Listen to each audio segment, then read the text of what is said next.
Днес ще ви покажа как да си направите хранилка за птици, която е елементарна и лесна. Ще ви трябват фломастери. Защо? Трябва да са в реда на дъгата. Защо? За да напишете ето това нещо. Моля, ме пипай. Аз със сърце съм се направила така. Кутията може да е квадратна и всякаква друга форма. Ще ни трябва тези специалните, може и стиксо.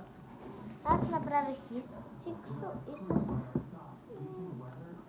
Това е подобно на стиксо, но не е стиксо. Знам как да ви го обясня, но ако наведете си купете. Така, тук залепих, тук и тук. И го слагам отгоре на кутията.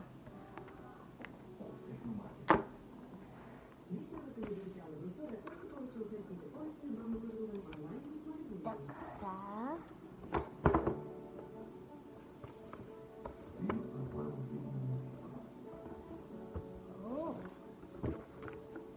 Трудничко е.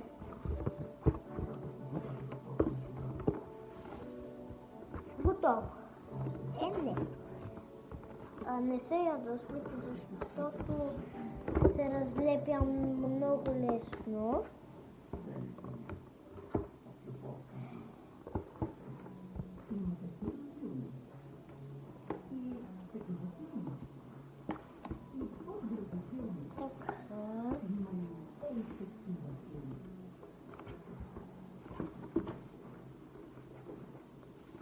Ето така. Такъв резултат трябва да получите.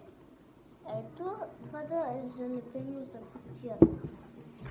И взимате фломастрите и цвета на дъгата почвате да пишете.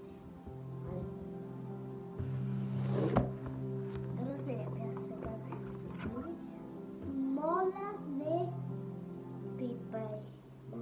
Така. Ето другия път. Ако не ви е харесало, натиснете на мръщен да чуете.